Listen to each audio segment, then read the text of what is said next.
शेतकऱ्यांच्या खात्यापर्यंत पोहोचवण्याचे आदेश आम्ही दिलेले आहेत।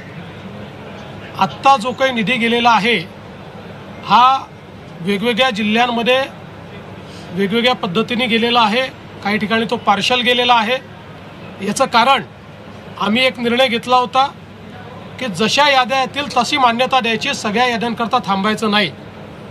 त्यामुळे कोणी हे कन्फ्युजन ठेवण्याचं कारण नाही की आम्हाला तर जे काही एनडीआरएफचे पैसे होते ते मिळाले पण 10,000 मिळाले नाहीत, आम्हाला 10,000 मिळाले पण 3 हेक्टरचे मिळाले नाहीत।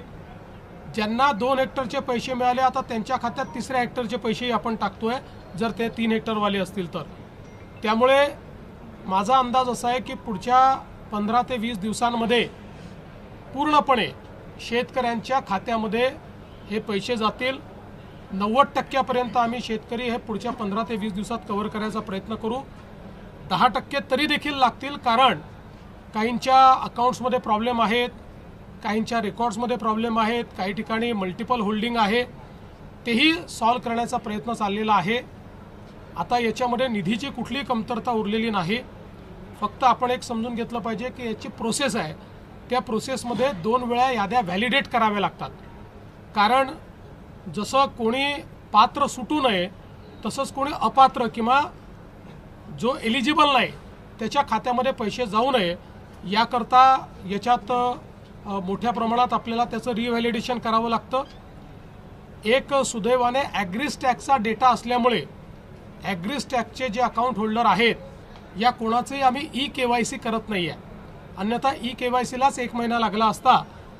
फक्त एखाद्या केसमध्ये जिथे ॲग्रीस्टॅकमध्ये नाव नाही आणि एलिजिबिलिटी आहे त्यांचंच केवळ ई-KYC आपण करतोय। त्यांनाही आपण पहिले मदत देऊ, त्याच्यानंतर मग ई-KYC करू असाही निर्णय आपण केलेला आहे। त्यामुळे पुन्हा एकदा सांगतो की जवळपास आपण त्या ठिकाणी जी थेट मदत आहे त्यापैकी 8,000 कोटी रिलीज केली आहे। 11,000 कोटी आज रिलीज आपण करतो आहोत आणि आता ती आपल्या शेतकऱ्यांच्या खात्यामध्ये जायला सुरुवात झालेली आहे। घाई करू नका, अजून थांबतो, ते कळून जात नाही। दुसरं असं आहे की आता मोठ्या प्रमाणात शेतमालाच्या खरेदीचा विषय आलेला आहे। याही संदर्भात आम्ही सगळीकडे आता रजिस्ट्रेशन सुरू करतो आहोत। रजिस्ट्रेशनचं कारण आपल्याला माहिती आहे, आपण ही पद्धत याकरता सुरू केली की पूर्वी जर रजिस्ट्रेशन केलं नाही तर व्यापारीच शेतकऱ्याचा माल विकत घेऊन कमी पैशाने विकत घ्यायचे आणि सरकारला जास्त पैशाने विकायचे, आणि म्हणून आता आपण शेतकऱ्यांचं रजिस्ट्रेशन घेतो आणि मग त्यांचा माल रजिस्ट्रेशन नंतर खरेदी करतो। तशा प्रकारचं रजिस्ट्रेशन आपण सुरू केलेलं आहे। शेतकऱ्यांना माझी विनंती आहे की शेतकऱ्यांनी रजिस्ट्रेशन करावं। व्यापारी जर हमी भावाप्रमाणे तुमचा माल खरेदी करत असेल तर जरूर व्यापाराला विका, पण हमी भावापेक्षा कमी भाव जर व्यापारी देत असतील तर रजिस्टर करून सरकारच्या खरेदी केंद्रावर आपला माल टाका। आपल्या खात्यामध्ये हमी भावाप्रमाणे आपल्याला पैसे मिळतील। तर या संदर्भातली सुरुवात देखील संपूर्ण राज्यामध्ये आपण केलेली आहे। यासोबत आज सोलापूर, तुळजापूर, धाराशिव ही जी आपली रेल्वे मार्ग आहे याच्या सुधारित आराखड्याला मान्यता देण्यात आलेली आहे। जवळपास 3,295 कोटीच्या आराखड्याला मान्यता दिली आहे। 50% पैसे यातले राज्य सरकार देणार आहे, 50% केंद्र सरकार देणार आहे। यामुळे मोठ्या प्रमाणात या ठिकाणी धाराशिव जिल्ह्याला तर फायदा होणारच आहे, पण आपल्याला माहिती आहे की जे काही धार्मिक पर्यटन आहे, रिलिजियस टुरिझम आहे, कारण तुळजापूर आणि पंढरपूर हे दोन्ही आपल्याकरता अत्यंत महत्त्वाचे सेंटर्स आहेत आणि त्या दृष्टीनं सोलापूर जिल्हाच एकूण अशा प्रकारे जोडला गेल्यामुळे त्याचा फायदा होणार आहे। यालाही आज मान्यता दिली आहे। आपल्याला कल्पना आहे की यापूर्वी आपल्या राज्यामध्ये आपण एक विजन 2047 बनवायला हातामध्ये घेतलं होतं। खूप मोठ्या प्रमाणात सगळ्या विभागांनी जवळपास 7 लाख स्टेक होल्डरशी चर्चा करून, सर्वे करून, त्यांचे ॲस्पिरेशन्स घेऊन आपण हा आराखडा तयार केला आहे। या आराखड्यामध्ये 2030 पर्यंतची उद्दिष्ट आहेत। 2035 जेव्हा महाराष्ट्र 75 वर्षाचा होईल तेव्हाची उद्दिष्ट आहेत आणि 2047 जेव्हा विकसित भारत आपण तयार करणार आहोत तेव्हाची उद्दिष्ट आणि त्याचा रोडमॅप आपण तयार केला आहे.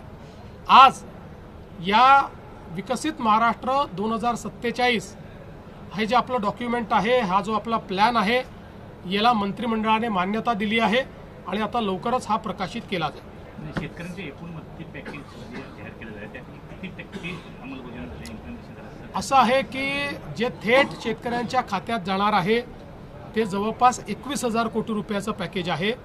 त्यापैकी मी सांगितलं 8,000 कोटी हे आम्ही ऑलरेडी रिलीज केलेले आहेत, 11,000 कोटी आज रिलीज करण्याकरता दिलेले आहेत आणि 1,500 कोटी रुपये स्वतंत्रपणे आम्ही रिलीज करतो. त्यामुळे ते पूर्ण जेवढं पॅकेज आहे ते सगळं रिलीज करतो. वसंतदादा शुगर इन्स्टिट्यूट चौकशी संदर्भात काही बातम्या येत आहेत, त्यामध्ये काही तथ्य आहे? मला असं वाटतं की काही लोक जाणीवपूर्वक या ठिकाणी आमच्यावर अन्याय होतो आहे, आम्हाला मारलं जात आहे, अशा प्रकारचा एक माहोल तयार करण्याचा प्रयत्न करत आहेत. काही लोक विनाकारण ज्याला आपण असं म्हणू शकतो की आम्ही शहीद होतो असं दाखवण्याचा प्रयत्न करत आहेत. त्या सगळ्यांना मी सांगू इच्छितो, वसंतदादा शुगर इन्स्टिट्यूटची कुठलीही चौकशी राज्य सरकारने सुरू केलेली नाही. या ठिकाणी ज्यावेळेस आपला गाळप हंगामाची बैठक झाली होती, त्या बैठकीमध्ये वेगवेगळे जे पैसे आपण कापून घेतो त्याचा विनियोग नेमका काय होतो या संदर्भातली माहिती घेतली पाहिजे असं सर्वसमक्ष ठरलं. त्यामध्ये आपण वसंतदादा शुगर इन्स्टिट्यूट करता वर्षानुवर्ष 1 रुपया हा कापून घेतो. त्यामुळे जसं इतरांनी त्या पैशाचं काय केलं याची माहिती मागितली, तेवढीच माहिती साखर आयुक्तांनी ही वसंतदादा इन्स्टिट्यूटला मागितली आहे. त्या बैठकीत वसंतदादा इन्स्टिट्यूटचे पदाधिकारी पण होते, सगळे साखर कारखानदारही होते. सगळ्यांच्या समक्ष जे ठरलं तेवढीच माहिती मागितलेली आहे. त्यामुळे विनाकारण वसंतदादा इन्स्टिट्यूटची चौकशी चालू केली. आमच्याकडे तक्रार आली, गंभीर असेल तर आम्ही करूही, पण अशी कुठली तक्रारही आलेली नाही, त्याच्यामुळे चौकशी करण्याचा प्रश्नच उठत नाही. सहकार क्षेत्र संपवलं जाते भाजपकडून असा आरोप सुप्रिया सुळे यांनी म्हणूनच मी म्हटलं की बघा, काही लोकांना रोज खोटे डॉक्युमेंट दाखवण्याची सवय जडली आहे. आता आजच त्यांनी दाखवलेलं पॅन कार्ड हे खोटं निघालं. आता ते माफी मागणार आहेत का? त्यांनी जाहीर माफी मागितली पाहिजे. त्या संदर्भात तर आता म्हणजे ते पॅन कार्ड नेमकं काढलं कोणी याच्यावर आता FIR दर्ज होतोय. त्यामुळे रोज खोटे डॉक्युमेंट आपल्याच घरी तयार करायचे आणि प्रेस कॉन्फरन्स घ्यायची आणि आपणही दिवसभर ती चालवायची आणि आम्हाला प्रश्न विचारायचे. त्यांना प्रतिप्रश्न विचारा, आता काय ॲक्शन घ्यायची, त्यांच्याकडनं माफी मागायला लावा. खोटं डॉक्युमेंट महाराष्ट्राला दिल्याबद्दल ते माफी मागणार आहेत का?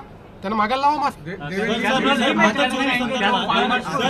बच्चू कडू यांनी दिलेल्या निवेदनासंदर्भात आपण बैठक बोलली होती, परंतु कुठला शेतकरी नेता? असं आहे की रात्री उशिरा 1 वाजता बच्चू कडू यांनी मला मेसेज पाठवला की आम्ही बैठकीला येणार असं आपल्याला म्हटलं होतं, पण आमचे सगळे शेतकरी नागपूरला जमा होत आहेत आणि आम्हीच तिथे नसलो तर त्यातनं वेगळं कन्फ्युजन तयार होईल, म्हणून आमचं मागणीपत्र आम्ही तुम्हाला पाठवतो आहोत, तुम्ही त्याच्यावर निर्णय करावा आणि आम्ही काही बैठकीला येणार नाही. त्याच्यामुळे आम्ही ती बैठक रद्द केली. आता त्यांचं जे मागणीपत्र आलं आहे त्यातल्या ज्या गोष्टीवर सकारात्मक निर्णय करता येतील, ज्याच्यावर तातडीने निर्णय करता येतील, ते निर्णय आम्ही करू. त्या संदर्भात विभागाला आम्ही सांगितलेलं आहे. मतचोरी संदर्भामध्ये वारंवार केलं जात आहे. काल देखील आदित्य ठाकरे जसं राहुल गांधींनी पत्रकार परिषद घेऊन बोगस मतदान आहे तसं दाखवलं होतं, तसं आदित्य ठाकरेंनी दाखवलं. माझी अशी अपेक्षा होती की आदित्य ठाकरेंनी मी महाराष्ट्राचा पप्पू आहे असं प्रदर्शन हे करू नये अशी माझी अपेक्षा होती. कारण मला वाटत नाहीत की ते महाराष्ट्राचे पप्पू आहेत, मी काही त्यांना म्हणतही नाही. पण ज्या प्रकारे राहुल गांधींनी मोठी स्क्रीन लावून त्याच्यावर इकडून तिकडे येरझाऱ्या घालायच्या आणि खोदा पहाडवर चुहा भी नाही निकला अशा पद्धतीचं वक्तव्य करायचं, दुर्दैवाने तेच काल या ठिकाणी आदित्य ठाकरेंनी केलेलं आहे. माझी एवढीच अपेक्षा आहे, मी काय बोलणार नाही. त्याची उत्तरं इलेक्शन कमिशनने दिलेली आहेत. त्या संदर्भात इलेक्शन कमिशनने चॅलेंज देऊन ते कुठलाही त्या ठिकाणी योग्य पुरावा देऊ शकले नाहीत. त्याच्यामुळे माझी एवढीच अपेक्षा आहे की किमान तुम्ही राहुल गांधी बनू नका. याच मुद्द्यावरून 1 नोव्हेंबरला सर्वपक्षीय आंदोलन. त्याच्यावर मी कालच सांगितलं कव्हर फायरिंग आहे. त्यांना माहिती आहे निवडणुका हरणार आहे म्हणून कव्हर फायरिंग करतात. देवेंद्र जी, जिस तरीके से आदित्य ठाकरे ने कल जो वर्ली में दिखाया और उसके बाद 1 नवंबर को मोर्चा ले जाने की तैयारी, इसको कैसे देखिए, मेरी अपेक्षा इतनी थी कि मैं आदित्य ठाकरे को थोड़ा बहुत जानता हूँ, इसलिए मुझे अपेक्षा नहीं थी कि वो भी पप्पूगिरी करेंगे. उन्होंने भी राहुल गांधी जी की स्टाइल में बड़ी स्क्रीन लगाना और फिर हमने देखा राहुल गांधी जी इधर से उधर चल रहे, उधर से इधर चल रहे, और जो बोला उसमें खोदा पहाड़ और निकला चूहा भी नहीं, ऐसा जो राहुल गांधी का प्रदर्शन था बस उसी का रेप्लिका यहाँ पर आदित्य ठाकरे इन्होंने किया है. और मैं ऐसा मानता हूँ कि उनका कवर फायरिंग चल रहा है. उनको पता है जनता उनके साथ नहीं है, वो चुनाव में जीत नहीं सकते, इसलिए कवर फायरिंग कर रहे हैं कि हारने के बाद फिर यही वीडियो दिखाएंगे, देखिए हमने तो कहा था इसलिए हम हारे. ये एक प्रकार से लोकतंत्र का मजाक उड़ा रहे हैं. किसानों के मुद्दे पर राहत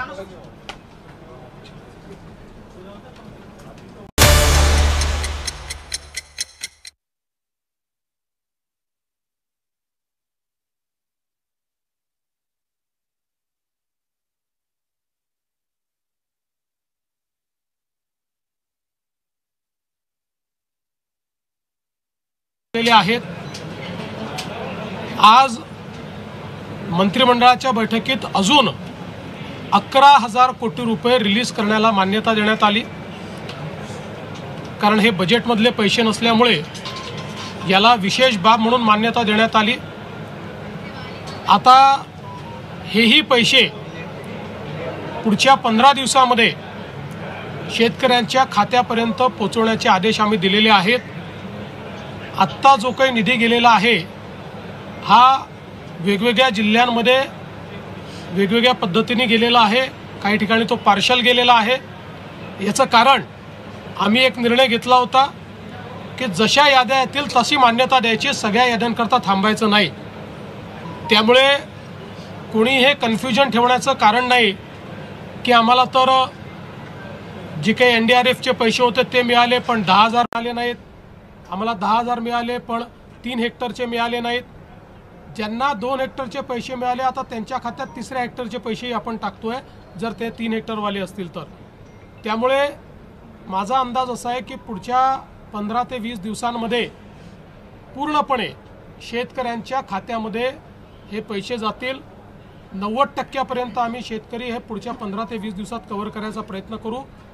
10% तरी देखील लागतील, कारण काहींच्या अकाउंट्समध्ये प्रॉब्लेम आहेत, काहींच्या रेकॉर्ड्समध्ये प्रॉब्लेम आहेत, काही ठिकाणी मल्टिपल होल्डिंग आहे, तेही सॉल्व करण्याचा प्रयत्न चाललेला आहे. आता याच्यामध्ये निधीची कुठलीही कमतरता उरलेली नाही. फक्त आपण एक समजून घेतलं पाहिजे की याची प्रोसेस आहे, त्या प्रोसेसमध्ये 2 वेळा याद्या व्हॅलिडेट कराव्या लागतात. कारण जसं कोणी पात्र सुटू नये तसंच कोणी अपात्र किंवा जो एलिजिबल नाही त्याच्या खात्यामध्ये पैसे जाऊ नये याकरता याच्यात मोठ्या प्रमाणात आपल्याला त्याचं रिव्हॅलिडेशन करावं लागतं. एक सुदैवाने ॲग्रिस्टॅकचा डेटा असल्यामुळे ॲग्रिस्टॅकचे जे अकाउंट होल्डर आहेत या कोणाचंही आम्ही EKYC करत नाही आहे. अन्यथा EKYCलाच 1 महिना लागला असता. फक्त एखाद्या केसमध्ये जिथे ॲग्रिस्टॅकमध्ये नाव नाही आणि एलिजिबिलिटी आहे त्यांचंच केवळ EKYC आपण करतोय. त्यांनाही आपण पहिले मदत देऊ, त्याच्यानंतर मग EKYC करू, असाही निर्णय आपण केलेला आहे. त्यामुळे पुन्हा एकदा सांगतो की जवळपास आपण त्या ठिकाणी जी थेट मदत आहे त्यापैकी 8,000 कोटी रिलीज केली आहे. 11,000 कोटी आज रिलीज आपण करतो आहोत आणि आता ती आपल्या शेतकऱ्यांच्या खात्यामध्ये जायला सुरुवात झालेली आहे. घाई करू नका, अजून थांबतो, ते कळून जात नाही. दुसरं असं आहे की आता मोठ्या प्रमाणात शेतमालाच्या खरेदीचा विषय आलेला आहे. याही संदर्भात आम्ही सगळीकडे आता रजिस्ट्रेशन सुरू करतो आहोत. रजिस्ट्रेशनचं कारण आपल्याला माहिती आहे. आपण ही पद्धत याकरता सुरू केली की पूर्वी जर रजिस्ट्रेशन केलं नाही तर व्यापारीच शेतकऱ्याचा माल विकत घेऊन कमी पैशाने विकत घ्यायचे आणि सरकारला जास्त पैशाने विकायचे. आणि म्हणून आता आपण शेतकऱ्यांचं रजिस्ट्रेशन घेतो आणि मग त्यांचा माल रजिस्ट्रेशन नंतर खरेदी करतो. तशा प्रकारचं रजिस्ट्रेशन आपण सुरू केलेलं आहे. शेतकऱ्यांना माझी विनंती आहे की शेतकऱ्यांनी रजिस्ट्रेशन करावं. व्यापारी जर हमीभावाप्रमाणे तुमचा माल खरेदी करत असेल तर जरूर व्यापाराला विका, पण हमीभावापेक्षा कमी भाव जर व्यापारी देत असतील तर रजिस्टर करून सरकारच्या खरेदी केंद्रावर आपला माल टाका. आपल्या खात्यामध्ये हमीभावाप्रमाणे आपल्याला पैसे मिळतील. तर या संदर्भातली सुरुवात देखील संपूर्ण राज्यामध्ये आपण केलेली आहे. यासोबत आज सोलापूर, तुळजापूर, धाराशिव ही जी आपली रेल्वे मार्ग आहे याच्या सुधारित आराखड्याला मान्यता देण्यात आलेली आहे. जवळपास 3,295 कोटीच्या आराखड्याला मान्यता दिली आहे. 50% पैसे यातले राज्य सरकार देणार आहे, 50% केंद्र सरकार देणार आहे. यामुळे मोठ्या प्रमाणात या ठिकाणी धाराशिव जिल्ह्याला तर फायदा होणारच आहे, पण आपल्याला माहिती आहे की जे काही धार्मिक पर्यटन आहे, रिलिजियस टुरिझम आहे, कारण तुळजापूर आणि पंढरपूर हे दोन्ही आपल्याकरता अत्यंत महत्त्वाचे सेंटर्स आहेत आणि त्या दृष्टीनं सोलापूर जिल्हाच एकूण अशा प्रकारे जोडला गेल्यामुळे त्याचा फायदा होणार आहे. यालाही आज मान्यता दिली आहे. आपल्याला कल्पना आहे की यापूर्वी आपल्या राज्यामध्ये आपण एक विजन 2047 बनवायला हातामध्ये घेतलं होतं. खूप मोठ्या प्रमाणात सगळ्या विभागांनी जवळपास 7 लाख स्टेक होल्डरशी चर्चा करून, सर्व्हे करून, त्यांचे एस्पिरेशन्स घेऊन आपण हा आराखडा तयार केला आहे. या आराखड्यामध्ये 2030 पर्यंतची उद्दिष्ट आहेत. 2035 जेव्हा महाराष्ट्र 75 वर्षाचा होईल तेव्हाची उद्दिष्ट आहेत आणि 2047 जेव्हा विकसित भारत आपण तयार करणार आहोत तेव्हाची उद्दिष्ट आणि त्याचा रोडमॅप आपण तयार केला आहे. आज या विकसित महाराष्ट्र 2047 हे जे आपलं डॉक्युमेंट आहे, हा जो आपला प्लॅन आहे, याला मंत्रिमंडळाने मान्यता दिली आहे आणि आता लवकरच हा प्रकाशित केला जाईल. शेतकऱ्यांचे एकूण मदती पॅकेज जाहीर केलेलं आहे, त्यापैकी किती टक्के अंमलबजावणी झाली, इम्प्लिमेंटेशन झालं? असं आहे की जे थेट शेतकऱ्यांच्या खात्यात जाणार आहे ते जवळपास 21,000 कोटी रुपयाचं पॅकेज आहे. त्यापैकी मी सांगितलं 8,000 कोटी हे आम्ही ऑलरेडी रिलीज केलेले आहेत.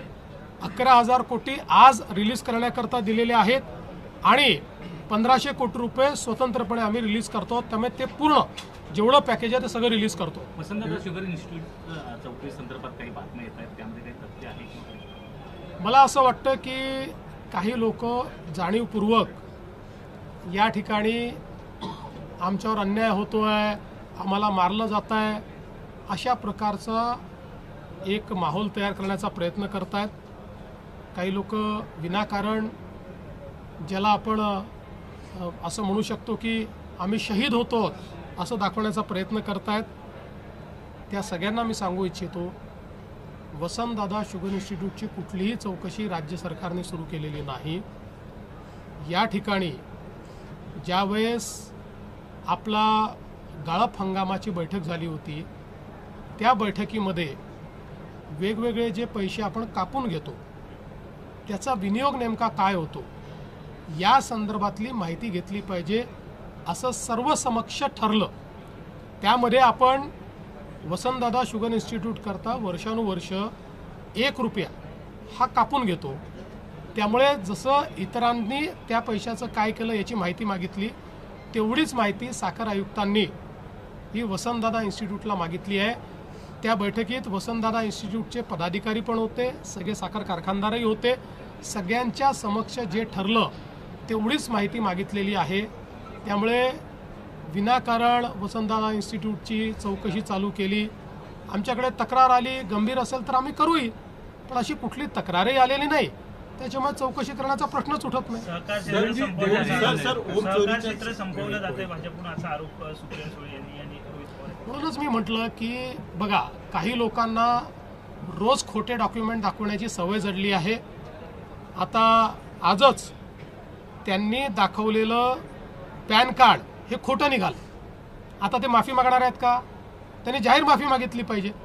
त्या संदर्भात तर आता म्हणजे ते पॅन कार्ड नेमकं काढलं कोणी याच्यावर आता FIR दर्ज होतोय. त्यामुळे रोज खोटे डॉक्युमेंट आपल्याच घरी तयार करायचे आणि प्रेस कॉन्फरन्स घ्यायची आणि आपणही दिवसभर ती चालवायची आणि आम्हाला प्रश्न विचारायचे. त्यांना प्रतिप्रश्न विचारा, आता काय ॲक्शन घ्यायची आणि त्यांच्याकडनं माफी मागायला लावा. खोटं डॉक्युमेंट महाराष्ट्राला दिल्याबद्दल ते माफी मागणार आहेत का? त्यांना मागायला लावा माफी. बच्चू कडू यांनी दिलेल्या निवेदनासंदर्भात आपण बैठक बोलली होती, परंतु कुठला शेतकरी नेता असं आहे की रात्री उशिरा 1 वाजता बच्चू कडू यांनी मला मेसेज पाठवला की आम्ही बैठकीला येणार असं आपल्याला म्हटलं होतं, पण आमचे सगळे शेतकरी नागपूरला जमा होत आहेत आणि आम्हीच तिथे नसलो तर त्यातनं वेगळं कन्फ्युजन तयार होईल, म्हणून आमचं मागणीपत्र आम्ही तुम्हाला पाठवतो आहोत, तुम्ही त्याच्यावर निर्णय करावा आणि आम्ही काही बैठकीला येणार नाही. त्याच्यामुळे आम्ही ती बैठक रद्द केली. आता त्यांचं जे मागणीपत्र आलं आहे त्यातल्या ज्या गोष्टीवर सकारात्मक निर्णय करता येतील, ज्याच्यावर तातडीने निर्णय करता येतील ते निर्णय आम्ही करू. त्या संदर्भात विभागाला आम्ही सांगितलेलं आहे.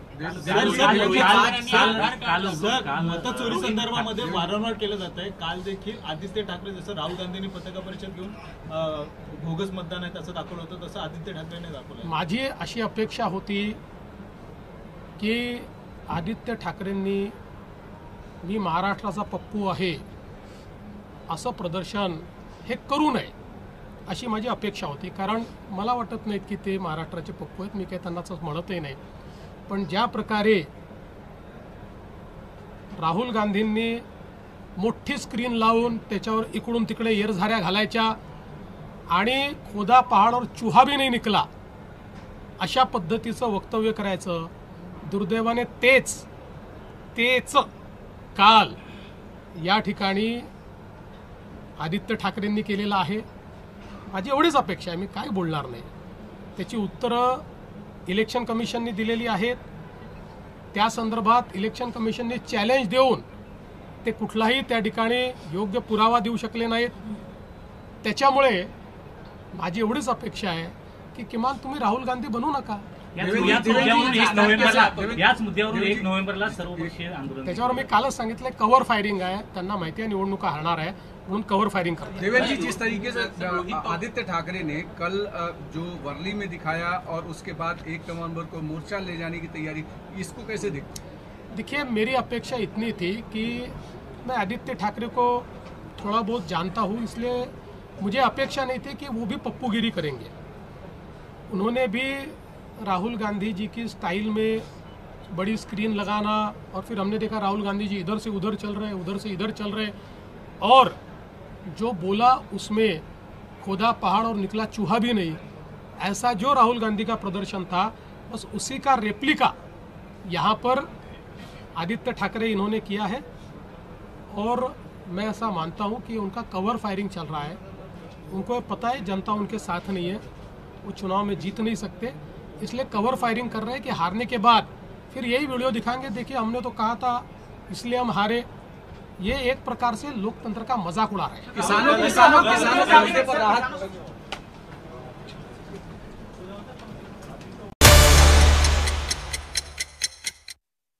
बैठकीत अजून 11,000 कोटी रुपये रिलीज करण्याला मान्यता देण्यात आली. कारण हे बजेटमधले पैसे नसल्यामुळे याला विशेष बाब म्हणून मान्यता देण्यात आली. आता हेही पैसे पुढच्या 15 दिवसामध्ये शेतकऱ्यांच्या खात्यापर्यंत पोहोचवण्याचे आदेश आम्ही दिलेले आहेत. आत्ता जो काही निधी गेलेला आहे हा वेगवेगळ्या जिल्ह्यांमध्ये वेगवेगळ्या पद्धतीने गेलेला आहे. काही ठिकाणी तो पार्शल गेलेला आहे. याचं कारण आम्ही एक निर्णय घेतला होता की जशा याद्या येतील तशी मान्यता द्यायची, सगळ्या याद्यांकरता थांबायचं नाही. त्यामुळे कोणी हे कन्फ्युजन ठेवण्याचं कारण नाही की आम्हाला तर जे काही NDRFचे पैसे होते ते मिळाले पण 10,000 मिळाले नाहीत, आम्हाला 10,000 मिळाले पण 3 हेक्टरचे मिळाले नाहीत. ज्यांना 2 हेक्टरचे पैसे मिळाले आता त्यांच्या खात्यात 3ऱ्या हेक्टरचे पैसेही आपण टाकतोय जर ते 3 हेक्टरवाले असतील तर. त्यामुळे माझा अंदाज असा आहे की पुढच्या 15 ते 20 दिवसांमध्ये पूर्णपणे शेतकऱ्यांच्या खात्यामध्ये हे पैसे जातील. 90% आम्ही शेतकरी हे पुढच्या 15 ते 20 दिवसात कव्हर करायचा प्रयत्न करू. 10% तरी देखील लागतील, कारण काहींच्या अकाउंट्समध्ये प्रॉब्लेम आहेत, काहींच्या रेकॉर्ड्समध्ये प्रॉब्लेम आहेत, काही ठिकाणी मल्टिपल होल्डिंग आहे, तेही सॉल्व्ह करण्याचा प्रयत्न चाललेला आहे. आता याच्यामध्ये निधीची कुठलीही कमतरता उरलेली नाही. फक्त आपण एक समजून घेतलं पाहिजे की याची प्रोसेस आहे, त्या प्रोसेसमध्ये 2 वेळा याद्या व्हॅलिडेट कराव्या लागतात. कारण जसं कोणी पात्र सुटू नये तसंच कोणी अपात्र किंवा जो एलिजिबल नाही त्याच्या खात्यामध्ये पैसे जाऊ नये याकरता याच्यात मोठ्या प्रमाणात आपल्याला त्याचं रिव्हॅलिडेशन करावं लागतं. एक सुदैवाने ॲग्रिस्टॅकचा डेटा असल्यामुळे ॲग्रिस्टॅकचे जे अकाउंट होल्डर आहेत या कोणाचंही आम्ही EKYC करत नाही आहे. अन्यथा EKYCलाच 1 महिना लागला असता. फक्त एखाद्या केसमध्ये जिथे ॲग्रिस्टॅकमध्ये नाव नाही आणि एलिजिबिलिटी आहे त्यांचंच केवळ EKYC आपण करतोय. त्यांनाही आपण पहिले मदत देऊ, त्याच्यानंतर मग EKYC करू असाही निर्णय आपण केलेला आहे. त्यामुळे पुन्हा एकदा सांगतो की जवळपास आपण त्या ठिकाणी जी थेट मदत आहे त्यापैकी 8,000 कोटी रिलीज केली आहे. 11,000 कोटी आज रिलीज आपण करतो आहोत आणि आता ती आपल्या शेतकऱ्यांच्या खात्यामध्ये जायला